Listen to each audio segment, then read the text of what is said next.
The Agenda with Steve Paikin is made possible through generous philanthropic contributions from viewers like you. Thank you for supporting TVO's journalism. Tonight on The Agenda, John Michael McGrath and I with our weekly On Poly podcast. In the view of the Speaker, it is too much of a political statement to wear a keffiyeh, and therefore he banned it. Now, interestingly enough, the Speaker has managed to unite all four party leaders represented in the legislature: Tory, Liberal, New Democrat, and Green. All of whose leaders came out and said, "Mr. Speaker, we think you've made the wrong decision and we would like you to reverse yourself."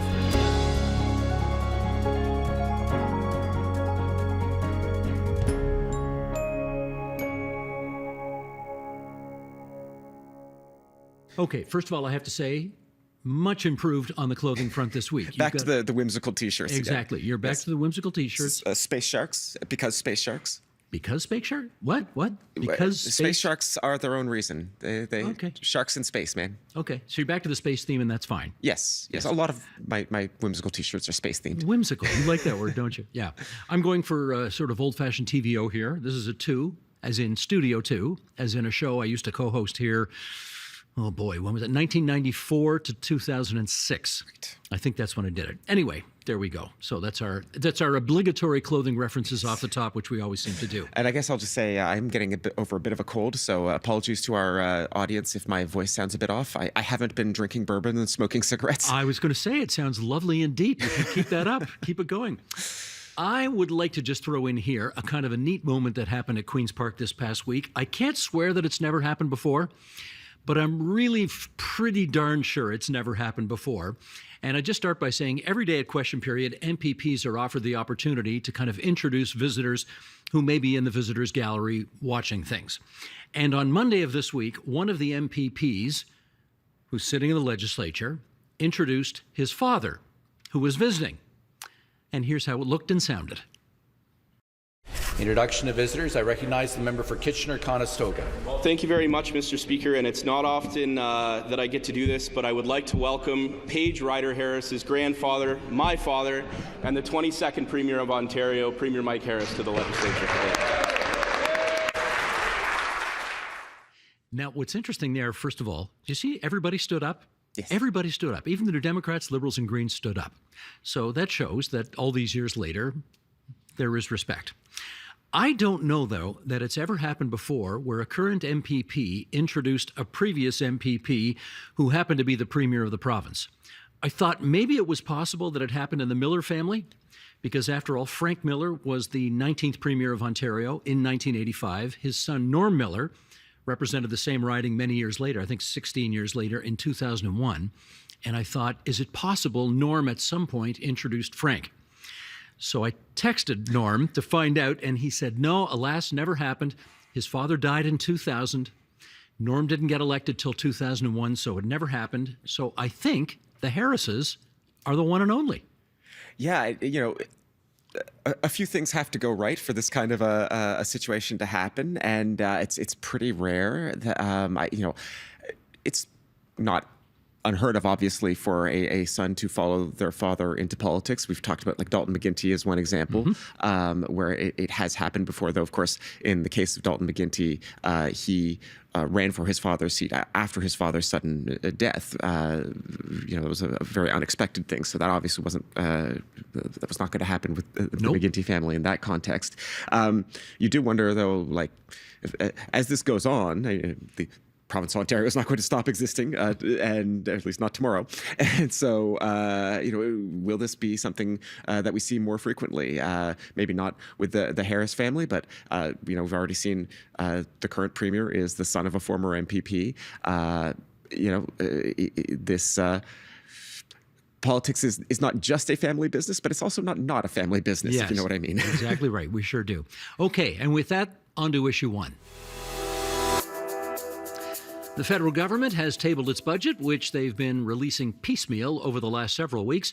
A big focus, though, is on housing. So let's talk about some of the highlights there. JMM, if you would, take us through it. Right. So a lot of the elements of the housing policy parts of the budget had been announced previously. We have gotten very, very far from the old rule that you didn't talk about the budget until the very moment that the finance minister stood up in the House. But some of these items that had been announced, things like billions of dollars for housing. This includes money for building necessary infrastructure, water and wastewater infrastructure, building building recreational facilities, money to address homelessness, and also, and I think this is important, money to enhance the collection of housing data, because we don't actually have a great handle on what is always happening in the housing sector. And I mean, just a classic example of this is, we have spent years talking about the role of non-Canadian citizens investing in the housing market, people buying up Canadian properties who either do not live here or mostly do not live here. And I would challenge anybody to try to give an actual fact-based answer to the question of how often that's actually happening, because I will tell you that, I don't think StatsCan knows. So it's important to spend the money on the data collection, but there's also a lot more in here. Well, as you might imagine, some folks at Queen's Park weren't as thrilled with the news as they could have been. So let's see what the Ontario Minister of Municipal Affairs and Housing, Paul Calandra, had to say about that. Sheldon, if you would. What we saw in yesterday's federal budget is a government whose spending is out of control, not focused on what matters to the people of the province of Ontario, which is affordability, giving them the opportunity to buy homes and giving the people who build the homes the opportunity to build those homes. I'm not sure that's the reaction Chrystia Freeland was looking for. No, the Ontario government continues to rail against the federal carbon tax. Provincial Finance Minister Peter Bethlen-Falvey has called for the carbon tax to be removed. And they are not aggressively building a bridge with the federal government here. That's a nice way to put it.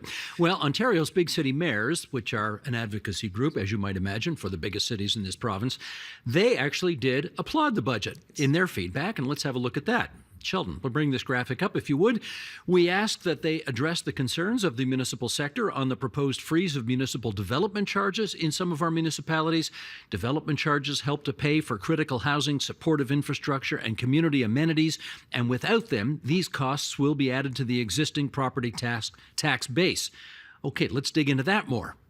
Right. So this is becoming a real sharp point of division between the federal and provincial government. The federal Minister of Housing, Sean Fraser, has really highlighted the fact that the provincial government, in its recent housing bill, has allowed development charges to increase more quickly. We mentioned on last week's episode that this issue of development charges, as they are allowed to increase more quickly, the fear from the federal perspective and also from the industry's perspective is that those charges are going to functionally be just added to the sticker price of new houses when they are purchased. The federal government has made $6 billion on offer in the Canada Housing Infrastructure Fund that they are basically making conditional on municipalities freezing their development charges. From the federal perspective, of course, this is like not even asking you to cut existing development charges, just don't increase them further, and here's some federal money to make up for what you would have gotten otherwise. And to be maybe somewhat discharitable, the position of a lot of cities is, well, we want the federal money, yes, but we also want to keep increasing development charges. Yeah. So you can see how this is a real sticking point, and it's going to be a point of disagreement between not just cities, but also the provincial government. There is also one other point I want to highlight from the budget.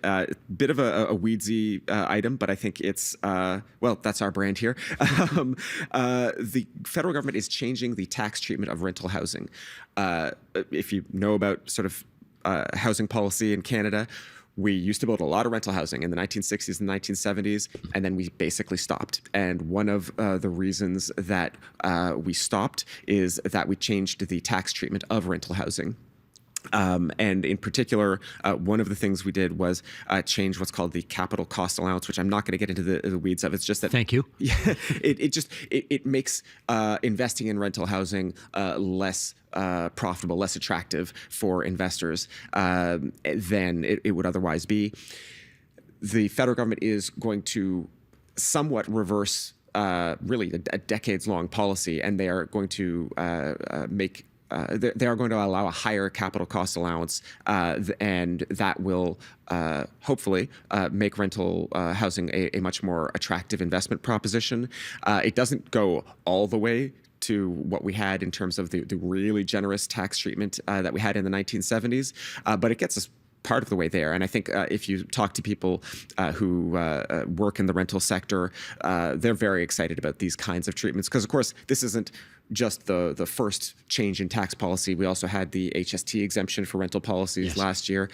So there have been a bunch of really pro-rental changes in both the provincial and federal tax treatment in the last year or so that I think a lot of people are excited about. I think you buried the lead. I think the lead is that you are not perfect. And I always thought you were perfect. In fact, I tell everybody that I know, John Michael McGrath, I enjoy co-hosting with him because he is perfect.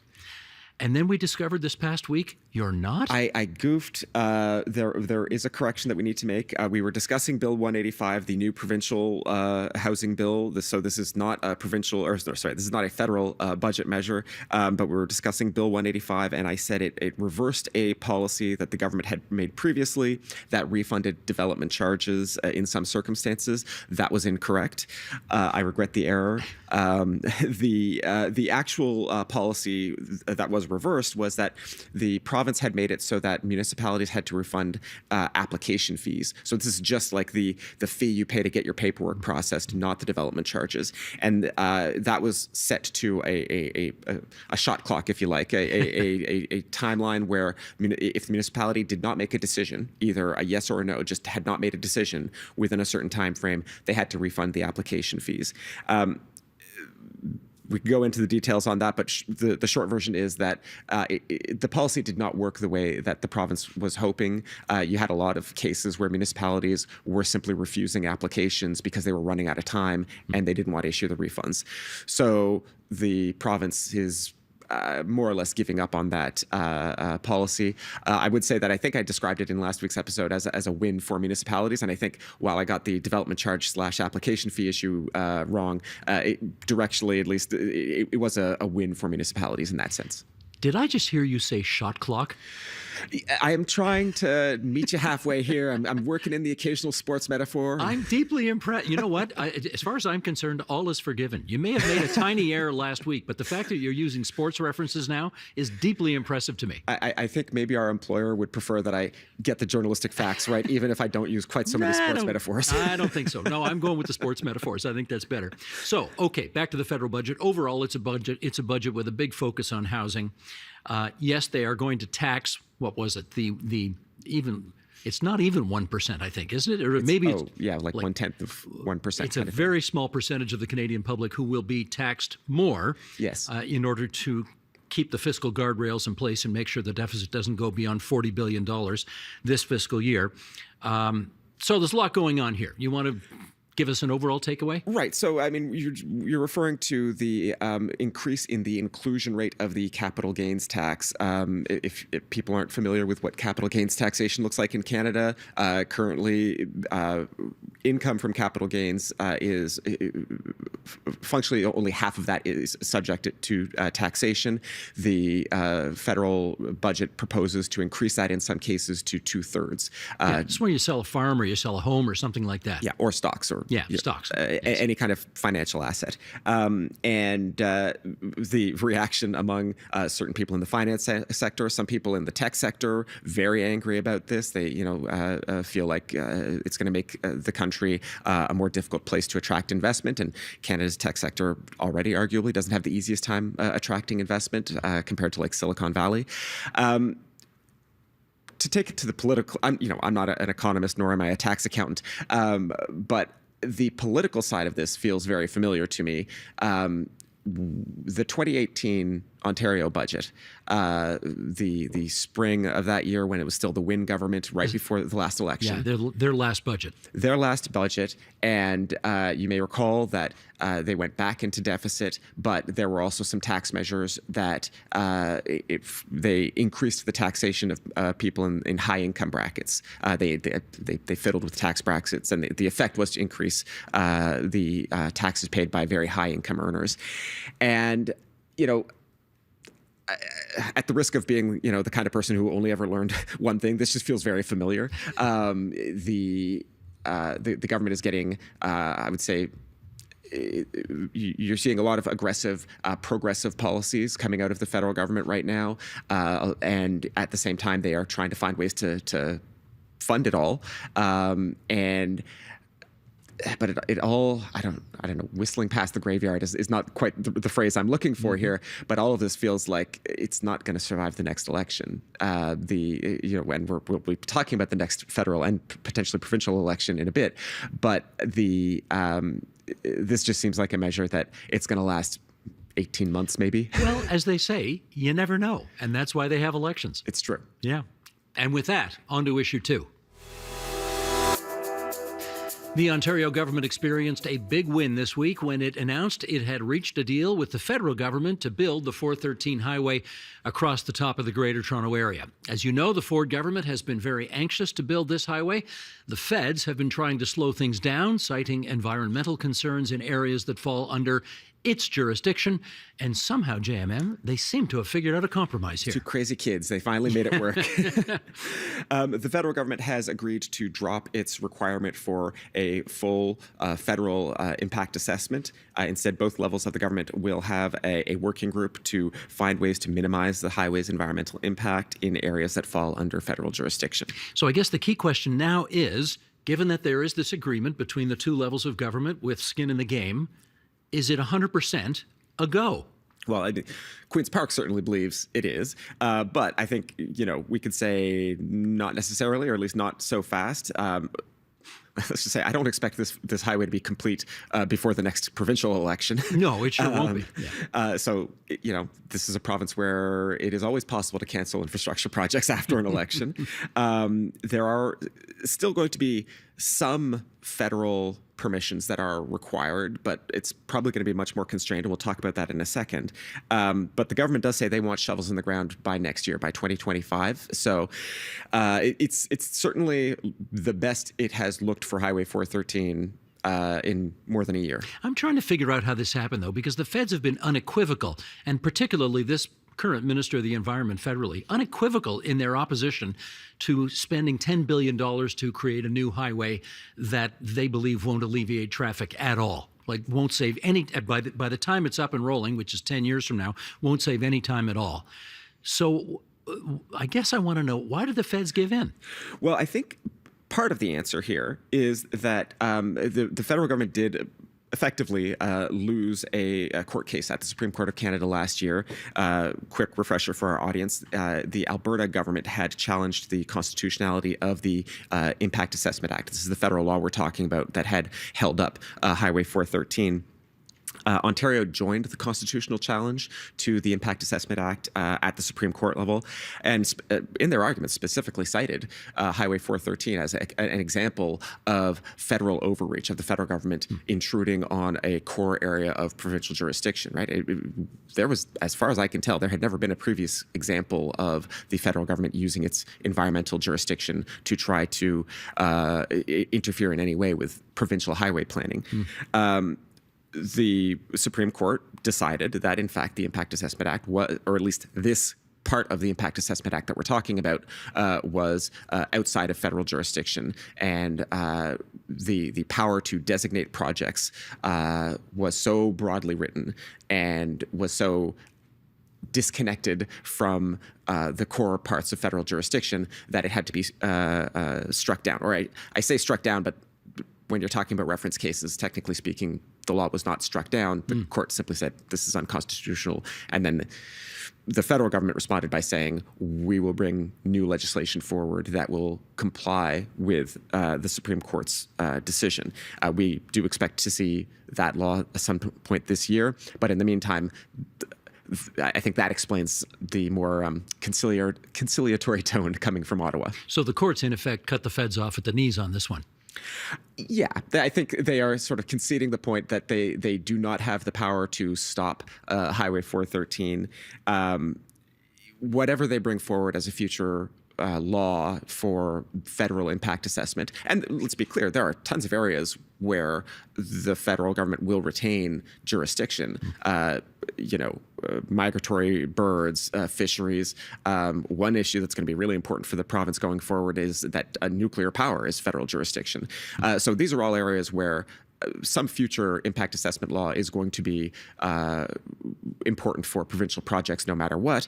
But it's very difficult for me to imagine what future law, how they could write it that it would comply with the Supreme Court's decision and also threaten provincial highway planning in any way. I would just make one caveat to those who really still oppose this highway being built, and there are plenty of people, although let's say for the record, the Conservatives won all of the seats along the route of this proposed highway during the last 2022 provincial election. Having said that, if you go back 50 years, there was something in the city of Toronto called the Spadina Expressway that was as done a deal as they come. Metropolitan Toronto Council was in favor of it. The provincial government was in favor of it, or so it seemed. And then the protests started and continued. And Bill Davis, one of the first things he did after he became premier in 1971, got up in the legislature and said, Mr. Speaker, if we want to build cities for cars, the Spadina Expressway is a great place to start. But if we want to build cities for people, then the Spadina Expressway is a great place to stop. And he stopped it. Great line. One of my favorite lines. Dalton Camp wrote it. Yeah, it was a great line. Anyway, so as Yogi Berra, the great political scientist, once said, it ain't over till it's over. So it ain't over yet. Not yet. Particularly if there's a change of government in a future election, given that this thing's going to take 10 years to build, you never know. The same thing could happen. So anyway, I put that out there for what it's worth. Absolutely. And with that, on to issue 3. Last week, we learned that 6 MPPs were being removed from a range of committees at Queen's Park. I know this sounds inside baseball, but stick with us. There's a principle here. The MPPs include Stephen Blais, Stephanie Bowman, Adil Shamji, Bobby Ann Brady, Aisling Clancy, Mike Schreiner, and John Fraser. Do you know what these all have in common? Not one of them is a Tory or a New Democrat. You are correct, sir. Yes, they are Liberals, they are Greens, they are Independents. The Liberal parliamentary leader, John Fraser, responded to this development by saying the removal of 6 Liberal, Green, and Independent MPPs without notice is just another example of this government attempting to silence their critics. They don't like tough questions or to be held accountable. So I guess the question is, what gives here? So the rules of the legislature are that committee seats are allocated, or at least should be allocated, roughly based on the size of the caucus in the House itself. So, not surprisingly, the government gets the majority of seats in the committees, with a few exceptions, because they have a majority in the House, a large majority. But that leaves relatively few seats in the committees to divide up between the independents and the NDP. And I'll just remind our listeners that for the purposes we're talking about here, Liberal and Green MPPs are counted as independents because they are not recognized parties. So the government says that they are just rejigging the committee makeup to more fairly represent the makeup of the House. Okay, so we understand why the government might want fewer opposition voices from other parties involved in the committees. But the official opposition, the NDP, went along with this as well. Is there some sense that they colluded with the government on this? Because, frankly, they don't want to give the Liberals or Greens any more ice time either. No, that's true. The government's explanation actually is that the independents were overrepresented numerically, and that this allows the NDP to be more fairly represented on committees reflecting their standing in the House. Now, I can't say whether the NDP actually sought this outcome. I kind of suspect that they may have been as surprised by this as anybody, but I certainly don't imagine that they objected. Yeah, exactly right. If the government was trying to be truly nefarious here, though, one of the indicators here is that Hamilton Centre MPP Sarah Jama still has a committee seat, and she is not favored by the current government at all. She's an independent, right? She is an independent, and yet she retains a committee seat. So I kind of suspect that this is not while there may be shenanigans going on here, it's not the crassest kind, if I can put it that way. Okay, listen, while we're on the subject of sort of the internal deliberations at Queen's Park, there was a really fascinating and I think unprecedented and well, let's just say this story has captured this week a great deal of public attention because it has to do with what you're allowed to wear if you are inside the Legislative Assembly of Ontario. There is a tradition that whatever you do wear, it can't make a political statement. And the Speaker of the Legislature, Ted Arnott, who has jurisdiction over Queen's Park, what he says goes here. He determined that the wearing of a keffiyeh, a headscarf that has been favored for centuries in much of the Palestinian community, the Arab world, the Middle East, and so on, that at this moment in our collective history, in the view of the Speaker, it is too much of a political statement to wear a keffiyeh, and therefore he banned it. Now, interestingly enough, the Speaker has managed to unite all 4 party leaders represented in the legislature, Tory, Liberal, New Democrat, and Green, all of whose leaders came out and said, Mr. Speaker, we think you've made the wrong decision and we would like you to reverse yourself. Here was Doug Ford in Oakville at a press conference yesterday. Sheldon, roll it. Well, the keffiyeh goes back to the 7th century, but it really comes down to uniting Ontarians and communities. We see the division right now that's going on. It's not healthy, and this would just divide the community even more. So I stand by that, and we'll bring it to the legislature. So, we'll just say to our listeners, cultural dresses have never been barred at Queen's Park, or there have been exceptions made to the sort of general rules very frequently. And I think of Jagmeet Singh when he was an MPP. I think they had to change the rules not for his headscarf, but for his kirpan, the knife that ceremonial dagger. Yes, that Sikhs wear, and that has generally been allowed. And but the key issue here really is the Speaker's interpretation of this rule against political statements. And obviously, with what's going on in the Middle East right now, he believed that and said it on Thursday morning. He did his research and he believes that the wearing of a keffiyeh is a political statement about the war in Gaza right now. And we're both scratching our head here trying to think of an occasion where the Speaker has been rebuked by the leaders of parties representing almost all of the MPPs. Yeah. Well, okay, let's acknowledge a couple of things right now. Number one, honorable people can disagree on this issue, right? I mean, there is an interpretation which says it's a political statement and therefore should be banned. There's another interpretation that says it's a cultural affectation and therefore there shouldn't be any difficulty with it at all. There are certainly people in the Jewish community and others right now who think to wear that, particularly in the seat of government, is to make a very strong political statement given events in the Middle East. There are others who obviously disagree. Now, let's fess up here. We are not, if you're watching this on TVO Friday night at 8 o'clock, we are not live right now. We are recording this earlier. And as a result, we may not be exactly up to the minute here on what's going on. But one development on Thursday morning that did take place that was quite fascinating was that it looked like a little work had been done behind the scenes between the Speaker and the parties, because Marit Stiles, the opposition leader, got up and said, we disagree. All the party leaders disagree, Mr. Speaker, with your ruling, and therefore we think you should change your mind. And the Speaker got up and said, okay, I'm your servant. If you all agree I should change my mind, I will do so, but I need unanimous consent from this House to do so. Yeah. What happened next? And I just want to specify, unanimous consent here is a procedural trick that we use at Queen's Park very frequently, because there's the rules, and the rules say what they say, and the Speaker has made his interpretation of the rules, but then you always have this kind of this cheat code to get around the rules or to modify the rules with the unanimous consent of the House.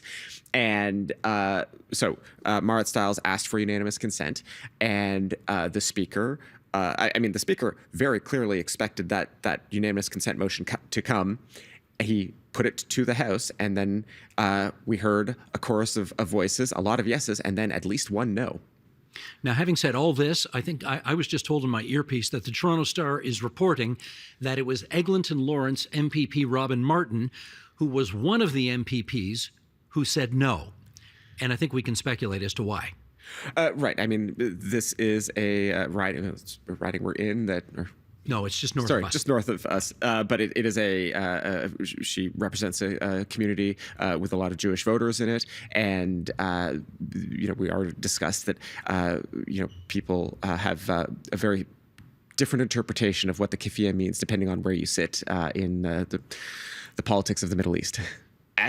So the House will not reconsider this again on Thursday. They don't sit on Friday, so this is going to go at least into next week. They might try to get unanimous consent again on Monday or Tuesday, but the thing about there's a principle of like the individual right of the member, and perhaps somebody's going to get the Riot Act read to them over the weekend and will be gently or not gently encouraged to change their mind, or at least just to not show up for work that day.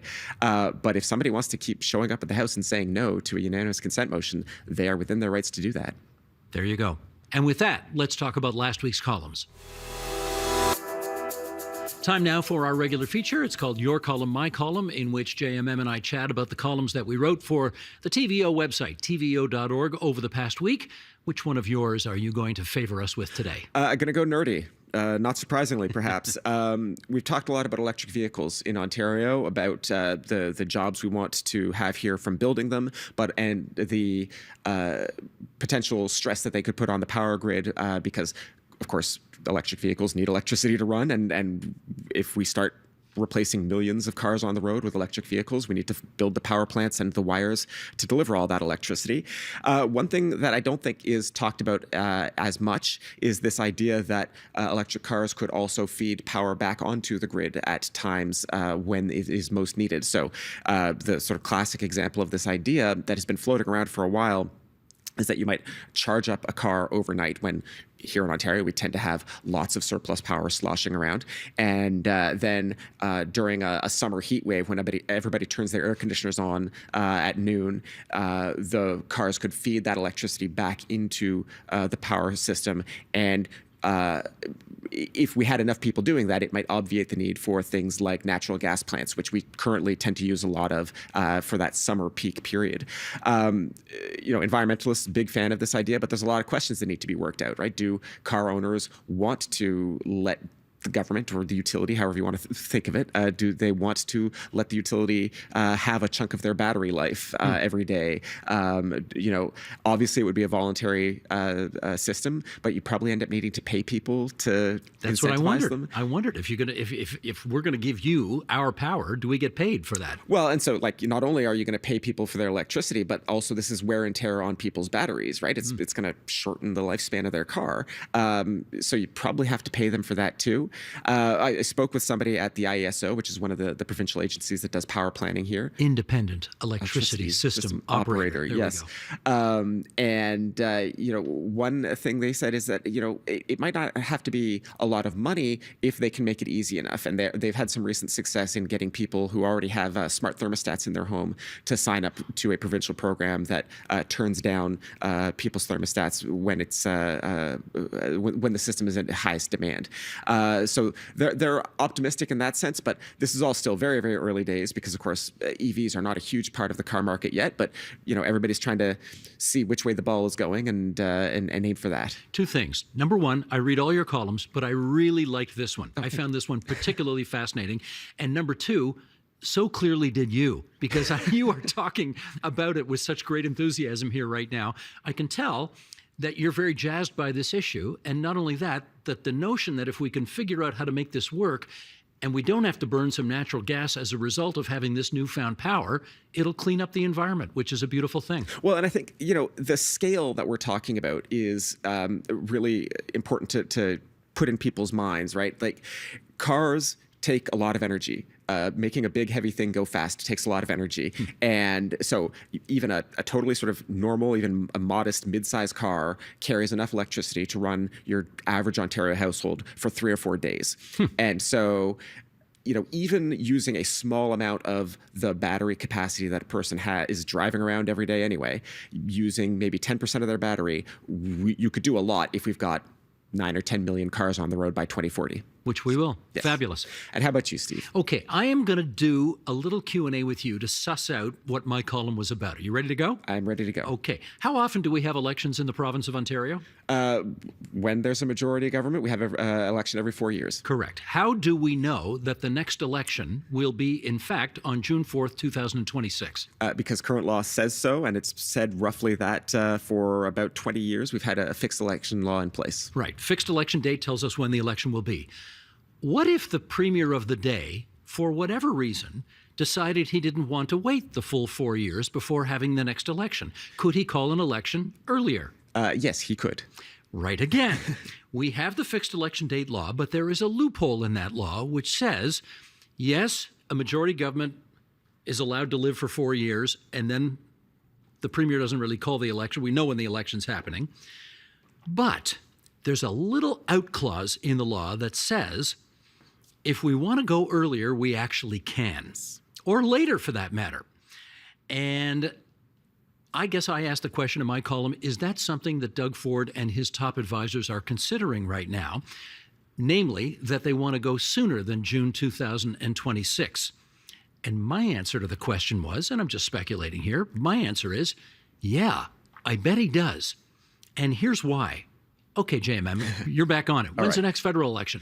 Under current law, it would be October 2025, though the federal minority parliament at the moment adds some ambiguity to that. It does indeed. But based on the polling that we have seen over the past year, what is everybody's expectation for the outcome of that next federal election? If the current polling holds, everybody expects a conservative majority. So if Pierre Poilievre wins the next federal election, and let's acknowledge it's an if, we don't know anything at this point, it will likely change, based on history, the dynamic of how things look at Queen's Park, because Ontarians almost always have this habit of ticket splitting, right? One party in power federally, a different one at Queen's Park. For example, let's go back 6 decades. You had the Tories' John Robarts at Queen's Park. You had the Liberals' Lester Pearson and Pierre Trudeau on Parliament Hill. After that, Tory Bill Davis at Queen's Park, Liberal Pierre Trudeau in Ottawa. After that, Tory Brian Mulroney on Parliament Hill.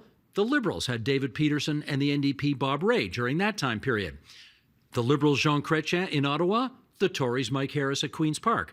The Tories Stephen Harper in Ottawa, the Liberals Dalton McGuinty and Kathleen Wynne at Queen's Park. Now you've got the Liberals Justin Trudeau in Ottawa, so it's the Tories Doug Ford at Queen's Park. It happens almost all the time over the last many, many decades. So would Doug Ford call an election for next spring to try to renew his majority government before Pierre Poilievre has a chance to beat Justin Trudeau? Maybe. Now, there's one other thing coming down the pike that might also be a factor in deciding to go early. I'll give you a hint. Greenbelt. Yes, the RCMP investigation. Maybe you'd like to go back to the polls before the RCMP drops an enormous stink bomb in your lap, which could be, we don't know, but could be, criminal charges just before a 2026 election campaign? I suspect yes. Anyway. And for clarity, it doesn't need to be criminal charges laid on Doug Ford or one of his ministers. It could be charges for staffers. And we've seen even in cases where it's, someone a degree or two away from the premier, it just causes this enormous political headache. Absolutely. So I wrote a column about this, obviously, and we invite you to go to our website, tvo.org, and look at the columns. I've had enough feedback from enough people in high-ish places on this one who've said, Paikin, keep an eye out. You're not totally wrong on this, to make me think that there's something here. So we will continue to watch with interest. All right, and with that, let's go to the mailbag. If you've got a burning question or insightful comment, please send it along to us at onpolitics@tvo.org. JMM, start us off. Okay, here is an email from listener Tony Lavella from Welland, who writes, Ahoy team, I am a newer listener who found the podcast after searching for more books like Steve's, Paikin, and the Premiers. You are doing the informed populace a great service. Could you recommend any books about Ontario's politics, elections, or even the general course of Ontario's provincial history? I feel we need to know more about how we got to where we are now by examining where we were and who brought us here. Kind thanks, Tony. Tony, I love this question. Yes. Thank you very much. All right, some suggestions in no particular order. If you want something on the end of the 42-year-long Tory dynasty, dynasty, which of course was an election of historic proportions. That one was in 1985. I'd recommend Out of the Blue by Rosemary Spears. Really good book summing up the dynasty, how it lasted, and how it ended, more particularly in 1985. If you want something on what many thought was an equally historic election in 1990, this is the NDP's only victory to date, where Bob Rae became the premier. There's a book called Not Without Cause by Georgette Gagnon and Dan Rath. They were two Liberal staffers who wrote a very tough book about why the Liberals were thrown out in 1990. Let's keep going. If you want something on the Tories coming back to power in 1995, I'm happy to recommend a book called Promised Land, Inside the Mike Harris Revolution. That's by the Globe and Mail's John Ibbotson. That was an historic election because it was the first time in more than 70 years where the third place party jumped all the way up to first place and government in one election. And John Ibbotson is all over that one. And Tony, if you want to ask yourself, I wonder if Paikin is too modest to recommend a couple of his own books, the answer is definitely not. So I wrote a couple of books about a couple of premiers. John Robarts was the first premier I wrote about, and the book I wrote was called Public Triumph, Private Tragedy, The Double Life of John P. Robarts.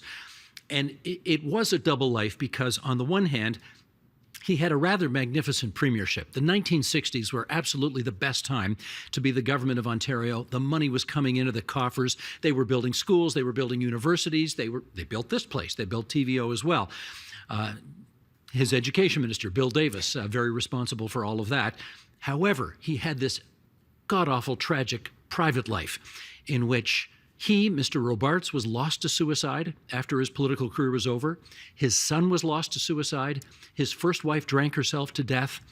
And his daughter died of cancer in her 50s. So the whole family was wiped out under tragic circumstances.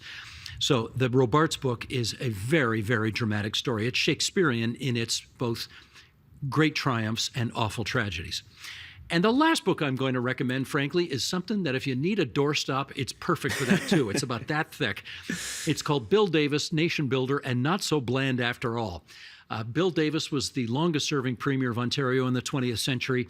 He used to joke when somebody asked him, "Why do you run such a boring, bland government?" He used to say, "Bland works." Yeah. And it did for him. He won 4 straight elections. No one's done that in 100 years. We are in the Bill Davis studio right now here at TVO, named after him, obviously. And he was, I think, a premier of huge transformational significance in the province of Ontario. So I did a book on him, too. There you go. 5 books for your edification and consideration. I will throw one more on the list. I actually don't read a ton of Ontario history in like book form. If I'm like researching something, I tend to go first to like journal articles, that kind of thing. It's like a habit I picked up from university. But there is a book about Toronto history that I really like to recommend to people, and it is called The Revenge of the Methodist Bicycle Company.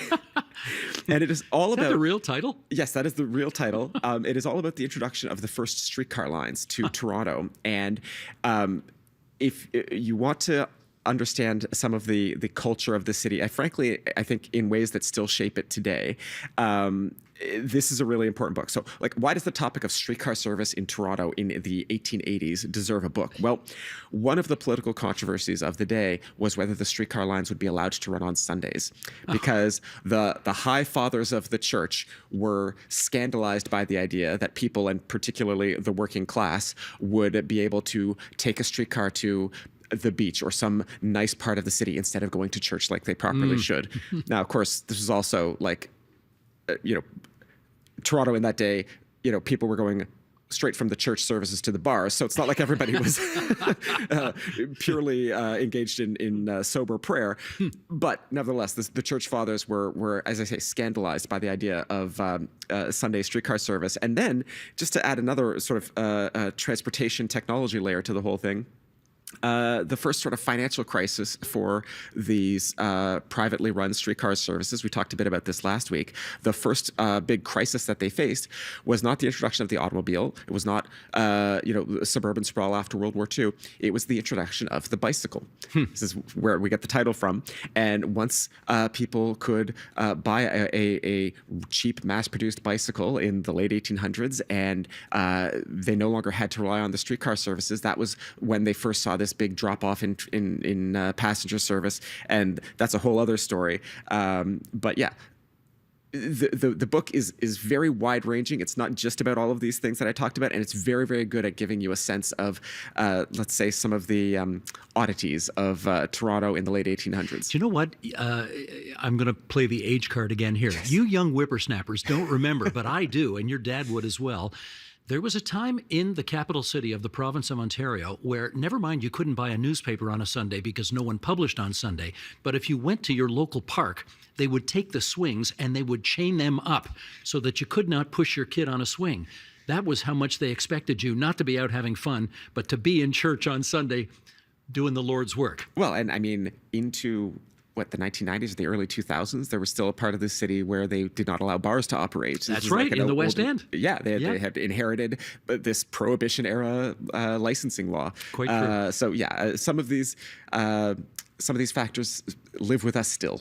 Why don't you give the email address before we head out? Right. What is the email? It is onpolitics@tvo.org. Please, if you've got any questions about content on this show, send us an email and give us your name and where you're from. We do love them. So thank you very much. And that is the On Poly podcast for this April 19th, 2024. And so until next Friday, everybody, bye-bye. Bye-bye, everyone.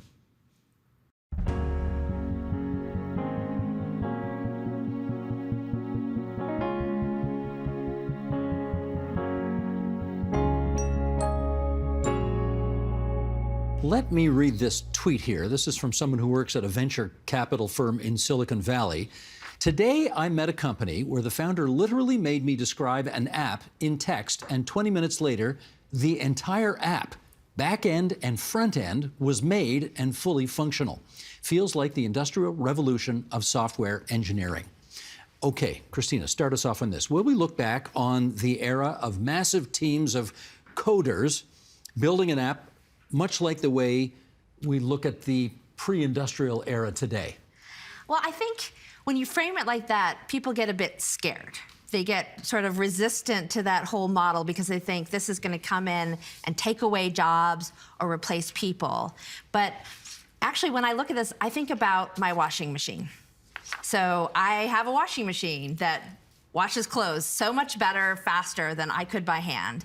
And I'm not mad at it. I'm not worried that it's going to take away anything from my productivity. In fact, it allows me to do many other more enjoyable, more creative, more important work. But you know why? Because we understand what a washing machine is, and we understand there are jobs in the creation of that machine. We don't know that about this. We're figuring it out. And I think there's lots of choices. And there will be places where this will replace human labor. This will replace certain software engineers in certain tasks, for sure. But there's also so much opportunity. And I think if we over-focus on the loss or the replacement, we're going to miss the opportunity to find that complementarity, that co-intelligence, as Ethan Mollett calls it, where we can have an assistant that helps us do more, better, faster. But, and you have to look at it from the concept of, if we go back to the era of the coder, where like the apps that were being created just by those coders building it up overnight were not the things that were solving breast cancer, and they weren't the things that were solving some of the more harder problems that society has. So I look at that at the natural evolution of a whole professional discipline where they started out, you got people interested in coding, and that became something, it became ubiquitous. And now the people that got really interested, they went into software engineering, and you could see the building of the skill set. And so right now, a lot of the coders that I talk to, they don't want to do that app at the front end. Like, they don't want to do that. They want to do the meatier problems, and they're evolving. So this is about the natural evolution, I think, of that industry. It had its time when the coding side blew up in terms of what the app is happening. And now I think we see that part of the productivity as essentially being solved. And we're trying to focus that mind that thinks in that logical way to some of the harder problems. And that's where you go from being a coder to being a software engineer to being an AI scientist. And you start to see that evolution of people. So for me, it's a natural evolution of skills. Is there something particularly timely about why you wanted to write this book now? All of the time, in every circumstance, these days, we're talking about aging parents, but we're talking about it and pulling our hair out. What we haven't actually had is ways to have a kitchen table conversation and still be liking each other enough to have dinner at the table afterwards. And that is what prompted it. Every poll I've ever seen says people want to live at home in familiar surroundings for as long as they can. I think we also know that the healthcare system, such as it is, home care, supportive care, PSWs, all that, it cannot handle that right now. So how's this going to work exactly? We've never had this demographic shift. I mean, you can't open the newspaper or turn on the radio without hearing about our aging demographic. That's fine, but we need to move to some solutions. And certainly our healthcare system isn't going to be the backbone. And it's already not, but that's going to be under even greater pressure. So what we're going to see is families, and I define that in the broadest possible terms, supporters, people who are part of our close-knit community, they're going to have to lean in. And they're not just leaning in by providing some emotional support or even a little bit of tech support.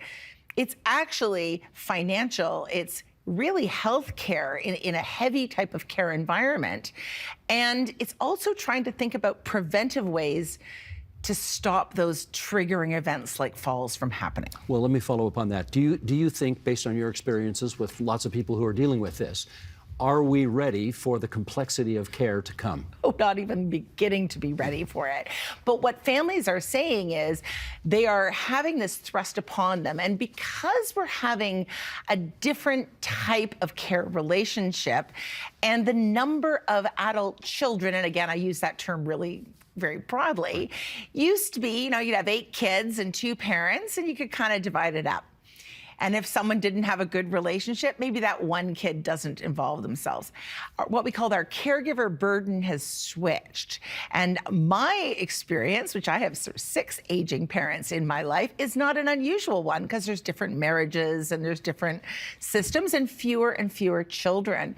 And so that means we need to be really creative for how we actually help to support our aging parents and not assume that our healthcare system is going to do it for us. You used a word there, though, the caregiver burden. We don't, I mean, I know we don't like to think of it as a burden to take care of our parents as they age, because after all, they took care of us when we were just wee little ones growing up.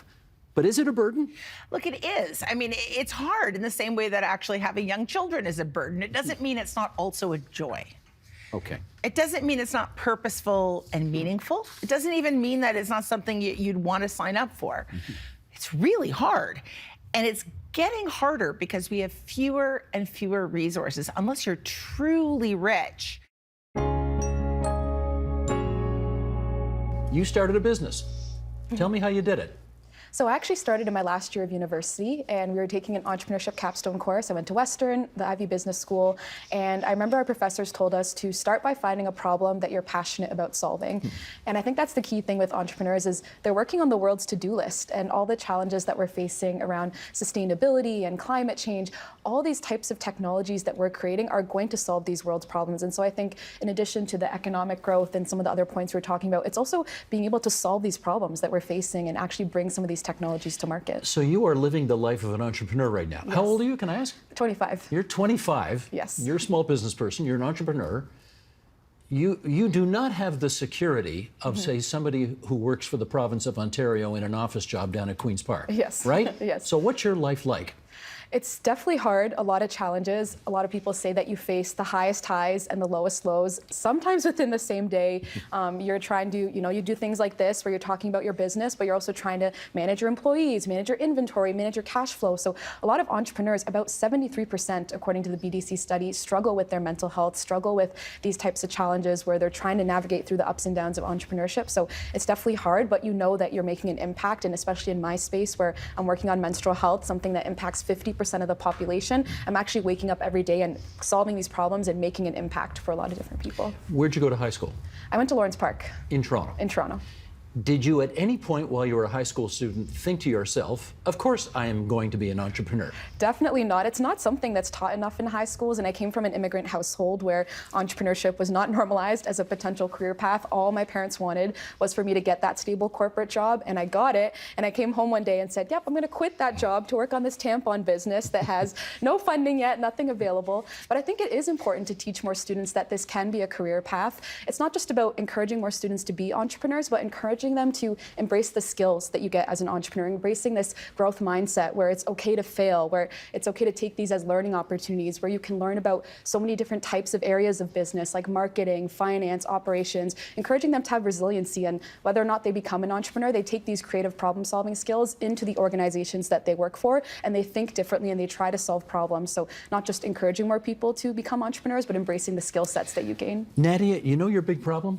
Lack of energy. You are just not really energetic enough in the way you approach the world. No, I'm kidding. All right. You just heard her talk about high school. Now, you're in the post-secondary sphere, where by that time people already have a sense about what they want to be. But what about her point about high school? Do we put enough focus there on letting people know that entrepreneurship is an option for them going forward? I think definitely not. But and Nadia's story is super inspiring. I was smiling and happy the whole time. That's what we need. We need a lot more Nadias in this country. And I think we do need to start in high school. We need to start putting that thought in people's heads right from the very beginning, that this is a possibility, this is what it could look like, these are the opportunities around it. I know you're asking about high school. I can tell you a lot more about university level. Sure. So at Waterloo, our approach really is that it's sort of a pyramid. And so if we want to get as many entrepreneurs coming out of Waterloo as possible, then we need to reach out to as many students as possible. So we're reaching out to more than 1,000 students every year, involving them in some degree, trying to get them interested, just thinking about the idea of entrepreneurship. And so step one is, how do we pick those people that might be interested? Those that are interested then go to the next step of the pyramid, and we get them thinking about, okay, what are the big, as Nadia was mentioning, what are the big problems in the world? And how do you try and solve some of those? But just think about problems and get them engaged with problems. And then you can think, okay, well, how do I create a startup to solve those problems? How do we support them through it? How do we give them the business acumen? How do we give them the mentorship? And then you can start thinking about funding, creating ventures, et cetera. Some of these numbers that you were mentioning earlier, we have a decrease in entrepreneurship overall. I can tell you at Waterloo, it's alive and well.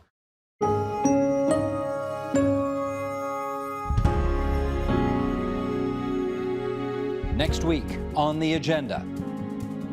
We had promises for over 12 years that, we're going to get driverless cars next year. And basically what people have been doing is adding more and more data. But maybe the technology we have right now just isn't good enough. Maybe, some days AI might be fantastic, but this year's AI really might be running into a wall, at least approaching a wall.